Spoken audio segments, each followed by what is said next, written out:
cái đi khá lấy làm tình hình nào đó star logo yes when you phải bảo cái star logo lấy đấy mà lúc nhiều yes when mình lấy số ra tình hình nào đấy cho nó đó cú star lấy là gì à hiện giờ thì nhà lấy mà polygon 2 số ra chỉ bảo đấy đi polygon 2 lấy ở bảo đấy polygon 2 lấy ở đấy không mà cái lúc bảo nó đi nhà mà star insert số ra nhà mà 100% trên nền lối xi nó cho nó đó star bùng nền nhiều à yam mà bảo bây giờ đó nó phải được qua đi nhà mà 0 trên nền đấy star bùng nền lấy à yam mà bảo cái đó là star bùng nền lấy sway forward star bùng nền lấy ở sway mà sway đi còn lấy ở double click này ba này bây giờ đi còn lấy ở 50% thà về ba bây giờ đó ok này lại ba đó là star logo lấy à đó là bao nhiêu thì cái là gì chỉ ba đấy cái công việc đó long setting à tụi này mà bao nhiêu cho nó đó setting change mà sway đó đi polygon là số 2 số là chỉ ba đấy đi polygon là số 2 lấy ở chỉ ba đấy shift lấy ở sway lại ba đấy đó rồi cho nó đó tất cả đấy lâu thà làဖြစ်တဲ့အတွက်ပေါ့နော်ကဲဒီလိုအဲ့လိုမဟုတ်ဘဲနဲ့ကျွန်တော်တို့ဒီနေရာလေးတွေမှာ5.5ပဲဒီနေရာမှာ0ဖြစ်နေတယ်ဆိုရင်တော့ကျွန်တော်တို့ဒီကောင်ဆွဲလို့ရမှာမဟုတ်ပါဘူး star logo လေးတွေဆွဲတဲ့အခါမှာ keyboard ပေါ်က shift key လေးကိုနှိပ်ထားပြီးတော့ဆွဲပါကဲဒါလေးတွေဖြစ်နေပါတယ်သူကဘာလဲဆိုတော့ polygon 2ဖြစ်နေအတွက်သူ့ကိုဖြတ်တဲ့အခါမှာတော့edit ကနေပြီးတော့ clear backspace ကိုနှိပ်ရပါတယ် keyboard ပေါ်ဆိုတော့ backspace နှိပ်လိုက်ပါနော်ဒီကောင်လေးကိုလည်း backspace ကိုနှိပ်လိုက်နော်ဒီကောင်လေးကိုဖြတ်ချင်တယ်ဆိုရင်လည်း select backspace နဲ့ select backspace နှိပ်ပါနော်ကဲဒီကောင်လေးကိုကျွန်တော်တို့ထားပေးရမှာpolygon လို့ဆို2ဒီမှာရှိပါတယ်တကယ်လို့ဒီလိုပုံစံမျိုး one row 2 bar ဟာ1 row ဖြစ်နေတယ်သို့မဟုတ်ဒီလိုမျိုး2 line ဖြစ်နေတယ်ပေါ့နော်1 line တစ် line တန်းနေကအပြည့်လောက်တယ်အဲ့ခါ polygon 2ဆိုတာရှိပါတယ် polygon 2မှာတခါ rectangular 2ရှိတယ် ellipse 2 polygon 2เนาะသူရဲ့ option 3ခုဆိုတာရှိတယ်ဒီမှာเนาะ3ခုသူမြားလေးပေါ်နေပါတယ်ဒီနေရာလေးမှာမြားလေးပေါ်နေလို့ရှိရင်အဲ့ဒီမြားလေးမှာ2တွေဟာရှိနေသေးတယ်ထပ်ပြီးတော့ဒီ selection 2မှာဆိုရင်ဘာမှမရှိဘူးဒါလို့ selection 2မှာလည်းဘာမှမရှိပါဘူးတဲ့ဒီကောင် type 2မှာကြတော့3ခု2ခုရှိနေတယ်type 2 type on နဲ့ part 2ဆိုပြီးတော့ရှိနေပါတယ်တဲ့ကျွန်တော်တို့လည်းစာရိုင်းမယ်ပေါ့နော်စာရေးမယ်နောက်ပြီးတော့ star logo လေးတွေဆွဲမယ် star logo ဆွဲတဲ့အခါမှာဒီကောင်ကို50% ထားပေးပါ50% ဒီကောင်ကတော့ 5% ပေါ့နော်5 down 5ခုပေါ့နော် down 5ခုကိုပြောတာပါဒီကောင် number of size ဘေး5ခုကိုပြောတာပါပြီးရင်တော့ okay နှိပ်လိုက်ပါဒါဆိုရင်တော့ဆွဲလို့ရပါတယ်ဆွဲတဲ့အခါမှာ shift ကိုနှိပ်လိုက်ပါ shift ကိုနှိပ်လို့ရှိရင်သူကအငင်ကိုတောတယ်တချို့တသားလေးကိုတောတာပေါ့နော်ကဲဒီထင်းမှာကျွန်တော်တို့ color လေးကိုဖြည့်ရှင်နေဆိုရင်တော့ဒီကောင်ကတော့ကြတော့ဒီကောင်က fake color ဖြစ်ပါတယ် fake color ကိုကျွန်တော်တို့ပေါ်တင်လိုက်တယ်တင်လိုက်ပြီးတော့ဒီမှာ swatches ဆိုတာရှိတယ်ပေါ့နော်အဲ့ swatches ကိုကျွန်တော်တို့ color တစ်ခုခုထည့်ရှင်နေအဝါရောင်လေးထည့်လိုက်ပါတယ်ကဲဖေးက stroke ဆိုတာရှိတယ် stroke ကိုတစ်ချက်နှိပ်ပါတယ်ဒီကောင်က stroke ပေါ့နော် stroke color ကြတော့အဝါနဲ့အစိမ်းရောင်လေးနဲ့ကွက်လိုက်ပါမယ်အစိမ်းရောင်လေးကွက်လိုက်ပြီးတော့တိတ်မမြင်ရသေးဘူးပေါ့နော်မမြင်ရသေးဘူးဆိုရင်တော့ကျွန်တော်တို့အနေနဲ့ဒီနေရာမှာ stroke point ဆိုတာရှိပါတယ်ဒီကောင်က stroke point ပေါ့နော် stroke point ကိုတင်ပေးတယ်ဒီမှာရွေးလို့ရသလိုဒီမှာလည်းယူလို့ရပါတယ်5လောက်ထားလိုက်ပါမယ်5 point ပေါ့နော်5 point ဆိုတော့နည်းနည်းမြင်သာတော့တာပေါ့နော်ကဲဒီထင်းမှာကျွန်တော်တို့လည်းဒီကောင်လေးကိုဟိုကတစ်စောင်းလေးစာလေးတစ်စောင်းလေးရိုက်ရှင်တယ်ဘယ်မို့ဒီအလေးမှာအဝိုင်းတစ်ဝိုင်းလေးလုံးရှင်နေဆိုရင်တော့ကျွန်တော်ဒီနေရာလေးမှာရှိနေတယ် ellipse 2လေးကိုယူလို့ရပါတယ် ellipse 2เนาะ ellipse 2လေးယူတဲ့အခါမှာ shift လေးကိုနှိပ်ပြီးတော့ဆွဲပါတယ် shift ရဲ့ order ရဲ့နှိပ်ပြီးတော့ဆွဲလိုက်ပါနော်ဆွဲလိုက်ပြီးရင်တော့သူ့ကိုဒီကောင်နဲ့ဒီကောင်ကို select ပေးပါမယ်ဒီကောင်နဲ့ဒီကောင် select ပေးပြီးရင်ဒီနေရာမှာကျွန်တော် logo ဆွဲတဲ့အခါမှာကျွန်တော်တို့ဒီနေရာမှာဒီကောင်လေးလည်း select ပေးထားအောင်နော်ဒီကောင်လေးကို select ပေးပြီးရင်ဒီနေရာမှာ center ဒီဘက်မှာလည်း center ရှိပါတယ်ဒီဘက်မှာလည်း center ရှိတာပေါ့နော်ကဲဒီကောင်လေးကို select select ပေးထားတယ်ဆိုပါတော့ဒီနောက်မှာ select တစ်ခုပေးတယ်နောက်ဒီကောင်လေးsorry ဒီကောင်ရယ်နောက် shift လေးနဲ့ဒီကောင်လေးကို select ပေးတယ်ပြီးရင်တော့ဒီကောင်လေးကိုတစ်ချက်လာပြီးတော့နှိပ်ပေးရမှာဖြစ်ပါတယ်ဒီကလို့ဒီကောင်ကိုနှိပ်ထားလို့ရှိရင်တော့သူကတော့ကဲမှာမဟုတ်ပါဘူးဘာလို့ဆိုတော့ select ပေးထားတဲ့နေရာကိုပဲလာကဲမှာဖြစ်ပါတယ်ပြီးရင်တော့ဒီကောင်လေးကိုတတ်ချင်သူကစင်တာမှာရောက်တော့တာပေါ့နော်ကဲကိုကနည်းနည်းလိုချင်သေးတယ်ဆိုရင်တော့ကျွန်တော်တို့အောက်ကိုနည်းနည်းထက်ချပေးလိုက်နော်အဲဒီအနေထားလေးထက်ချပေးလိုက်ကဲဒါဆိုရင်ဒီနေရာမှာအဝိုင်းလေးတစ်ဝိုင်းရတော့ပြီပေါ့နော်အဝိုင်းလေးတစ်ဝိုင်းရတော့ဆိုရင် shift ရဲ့ order ရယ်နဲ့နှိပ်ပြီးတော့ကျွန်တော်တို့ကနည်းနည်းလောက်ထက်သေးလိုက်ပါမယ်အောက်ကိုနည်းနည်းထက်ချပါမယ်ကဲဒီကောင်လေးအဖြစ်မှာစာရိုက်ရှင်တယ်နော် type သူက type 2ကိုယူလို့မရပါဘူး type on နေ part 2 keyboard ပေါ်လာဆိုတော့ shift D လေးနဲ့ပေါ့နော်ဘာကြောင့်ဆိုတော့ကျွန်တော်တို့တွေဒီ line မှာရေးမှာဖြစ်တဲ့အတွက်ပေါ့နော်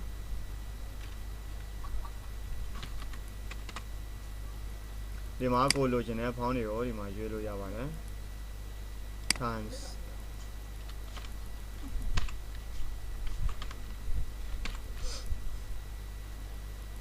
MITDC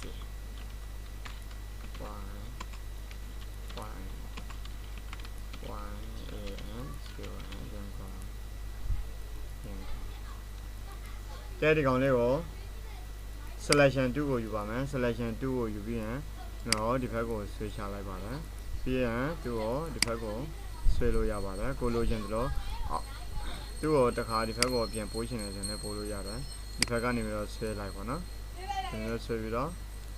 ဒီနေထားယူမယ်ပြီးရင်တော့ဒီကောင်လေးကိုတော့နည်းနည်းဒီဘက်ဆွဲချလာမယ်ဒီကောင်လေးကိုလည်းဆွဲတင်လိုက်တယ်နော်ကဲနည်းနည်းလိုသေးတယ်ဆိုရင်တော့ကျွန်တော်တို့ထပ်လုပ်လို့ရပါသေးတယ်ဒီကောင်လေးကဒီနေထားလာမယ်ဒီကောင်ဒီဘက်ကောင်လေးကိုတော့ဒီနေထားပါနော်နည်းနည်းလောက်လိုသေးတယ်ဆိုရင်တော့ထပ်တင်ပေးလိုက်ပါနော်ဒါဆိုရင် MITDC ရန်ကုန်ပေါ့နော်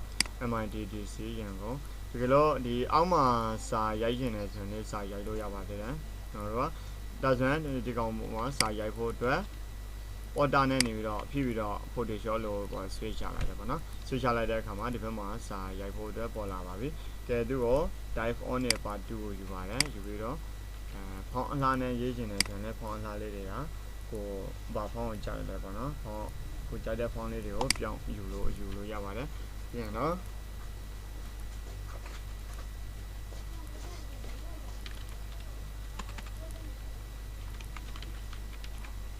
မြန်မာ ID နည်းပညာမြန်မာရေးစင်တာမြန်မာရေး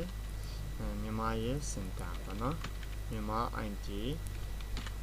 ပညာရေးမြန်မာ ID ပညာရေးမြန်မာရေးစင်တာကဲဒီကောင်လေးကိုကျွန်တော်အနေနဲ့ပြင်ပါမယ် selection 2ကိုယူပါတယ် selection 2ကိုယူပြီးတော့ဒီကောင်လေးကိုနည်းနည်းလောက်နောက်ဆုပ်ပြလိုက်တယ်ဒါဆိုရင်သူ့ကိုချင်းကြည့်ပါနော်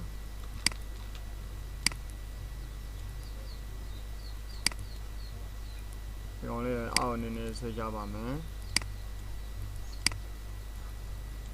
โอเคမြန်မာ ID နည်းပညာမြန်မာရေးစင်တာပေါ့နော်ကဲဒီကောင်လေးကိုကျွန်တော်တို့ဒီအောက်မှာချချင်နေဆိုရင်တော့သူ့ကိုတော့ select ပေးထားမှာပေါ့နော် select ပေးဖို့အတွက် control A ကိုနှိပ်လိုက်ပါ double click နှိပ်မယ် move to U ရ move to U ရစာပေါ်မှာတစ်ချက်ချတယ် double click နှိပ်တယ် control A လုပ်တယ်ဟုတ်ပြီဒါဆိုရင်ကျွန်တော်တို့တိုက်ကနေပြီးတော့ဒီနေရာမှာ type on it path option မှာနေပြီးတော့ကျွန်တော်တို့ rainbow baseline ပေါ့နော်ဒီတိုင်းရှိပါမယ် type on it path option ထဲမှာကြတော့ flip ဆိုတာရှိပါတယ် flip ကိုကျွန်တော်တို့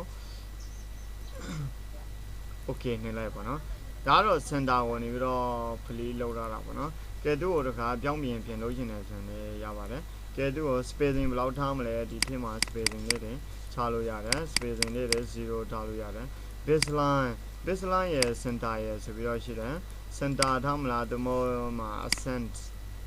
ဆိုတာကြားတာပေါ့နော် ကဲဒီကောင်လေးမှာ baseline ထားခြင်းနဲ့ပြီးရင်တော့သူ့ကို play ဒါကတော့ဒီပုံစံအတိုင်းเนาะသူ့ကိုကျွန်တော်တို့က play လုပ်လိုက်တယ်เนาะမြန်မာ IT နည်းပညာဖွံ့ဖြိုးရေးစင်တာဒါတော့ center ဒါတော့ top ပေါ့နော် top button ရွေးပေးလိုက်မယ် button သူ့ကို center ရွေးပေးလိုက်မယ်သူတို့ top ရွေးပေးလိုက်မယ်လိုမျိုးတွေပေါ့နော်ကဲသူ့ကိုပြီးရင်တော့ okay နှိပ်ပေးလိုက်ပေါ့နော်ကျွန်တော်တို့ဒီကောင်လေးကို rotate လေးလို့ရပါတယ် rotate လေးမှာpositive နော် shift positive မြန်မာ IT နည်းပညာမြန်မာရေးစင်တာဆိုပြီးတော့ဒီထဲမှာလာထည့်ပါမယ်လိုအပ်လို့ရှိရင်တော့နည်းနည်းကြီးပေးလို့ရတာပေါ့နော်သူ့ကိုကြီးဖို့အတွက် control shift ရဲ့ order ရနဲ့ကြီးပေးလိုက်ပေါ့နော်ပုံမှန်အနေထားပါပဲဒီကောင်လေးတို့ကဲဒီမှာဆိုရင် line or stroke ပေါ့နော်ပြောမယ်ဆိုရင်ကဲဒါဆိုရင်ကျွန်တော်တို့မြန်မာ IT နည်းပညာမြန်မာရေးစင်တာကိုကျွန်တော်တို့stroke ဒီ stroke ပေါ့နော် path လမ်းကြောင်းလေးကို stroke ရှင်းတယ် stroke ကိုနေပြီးတော့0ဆိုပြီးတော့ထားပေးလိုက်ပေါ့နော်ဒါဆိုရင်အဲ့ကောင်လေးကပျောက်သွားပြီပေါ့နော်ကဲဒီကောင်လေးကိုကျွန်တော်က0ထားပေးမယ်ဟုတ်ပြီဒီကောင်လေးကိုနောက်ထပ်တစ်ဆင့်ပါတယ်လုပ်လို့ရသေးလဲဆိုတော့ control T မှာလည်းဒီမှာဖောင်းလေးတွေကိုလိုချင်သလိုပြောင်းလို့ရပါတယ် control T ထိမှာပေါ့နော်ကဲဒီကောင်လေးကိုနောက်ထပ်ပိတ်လိုက်ပါမယ်ပိတ်လိုက်ပြီးတော့ဒီကောင်ကိုဝင်လောက်ထားကြည့်ပါမယ်ဝင်လောက်ထားပြီးရင်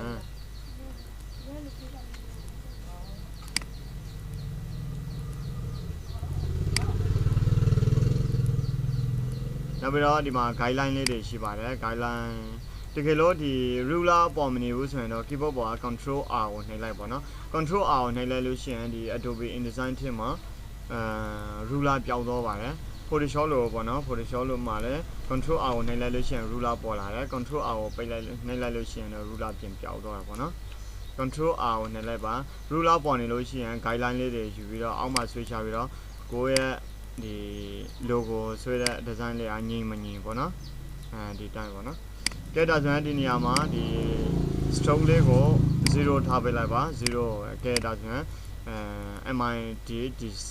ရန်ကုန်မြန်မာ IT နည်းပညာမြန်မာရေးစင်တာပေါ့နော်ကဲဒီထက်မှာတခါထည့်ပြီးတော့ MITDC ထည့်ရေးရှင်တယ်ဆိုရင်လည်းရေးလို့ရပါတယ် MITDC ရေးဖို့အတွက်ကျွန်တော်တို့ကပုံမှန်2ကိုယူပါမယ်ပုံမှန်2ကိုယူလိုက်ပါတယ်ဆိုတော့ဒီအပြင်မှာပဲရှားရေးလိုက်လို့ရတာပေါ့နော်ဒီနေထားကိုရေးပါမယ်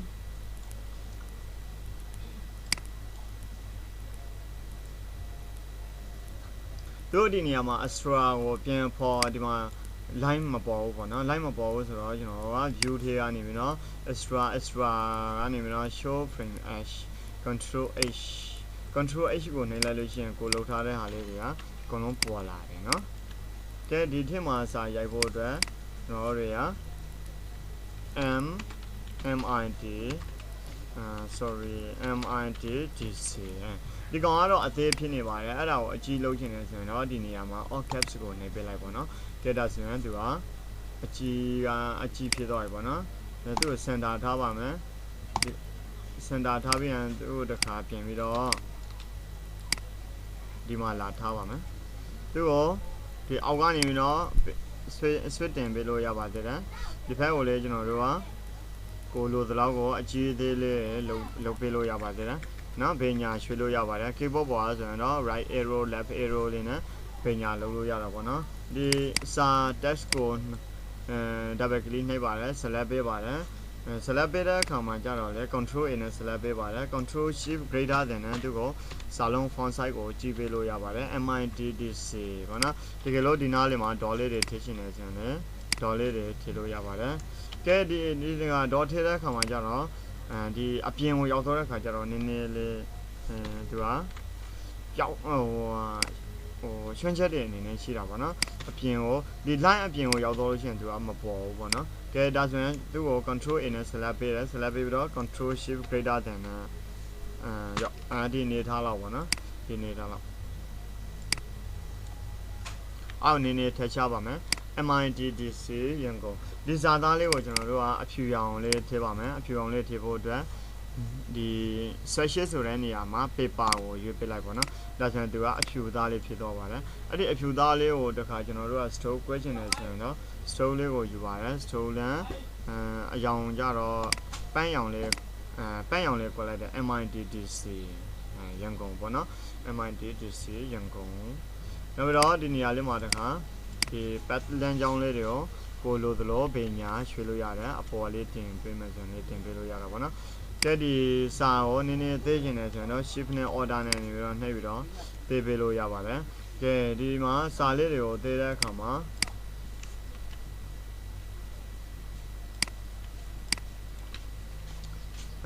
font size ကိုပါနည်းနည်းသိပေးပါမယ် font size က control shift less than နဲ့သိပေးပါမယ်သိပေးပြီးတော့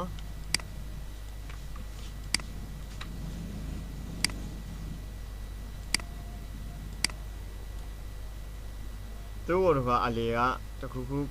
ထိချင်တယ်ဆိုရင်လည်းထိလို့ရပါတယ်တကယ်လို့မထိချင်ဘူးဆိုရင်တော့သူ့ကိုကာလာတခုမထိချင်ဘူးဆိုရင်တော့ဒီ guide ကိုဖြောက်ပေးရမှာဖြစ်ပါတယ် view တွေကနေမှာ extra ကနေပြီးတော့ high frame edge ကိုဖြောက်ပေးလိုက်ပါနော်အဲဆိုရင် frame edge လေးတွေပြောက်သွား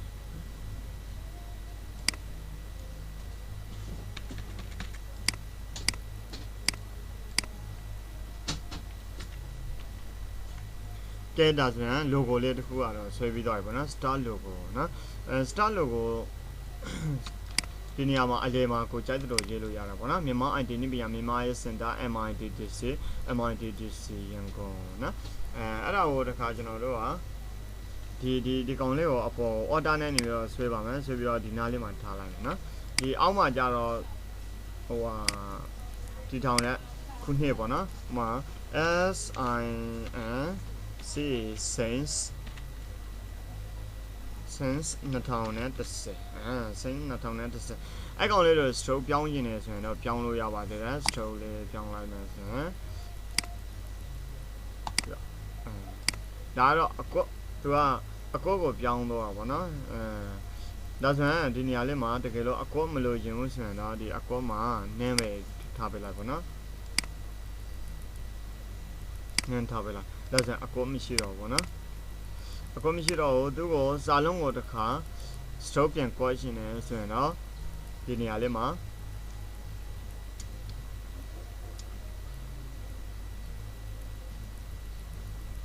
type 2ကိုယူပါတယ် control A နဲ့ select ပေးပါတယ်ဒီနေရာမှာပေါ့နော်အဲ့ဒီခါအဲ့ဒီအကွက်လေးကိုကျွန်တော်တို့ကမလိုချင်ဘူးဆိုရင်တော့နင်းထားလိုက်ပေါ့နော်ဒါဆိုရင်အကွက်လေးမရှိတော့အကွက်မရှိတော့ဒီစာလုံးကိုတစ်ခါပြင်ပြီးတော့ကာလာထိချင်တယ်အနည်းရောင်လေးပြင်လို့ချင်တယ်ဆိုရင်တော့ registration เนาะဒါဆိုရင်အနည်းရောင်အကောလေးနဲ့ဖြစ်သွားပါเนาะဒါဆိုရင် star logo ကိုလည်းရေးဆွဲတာကတော့ရမယ်လို့ထင်ပါတယ်အလုံးအဆင်ပြေရပါစေเนาะ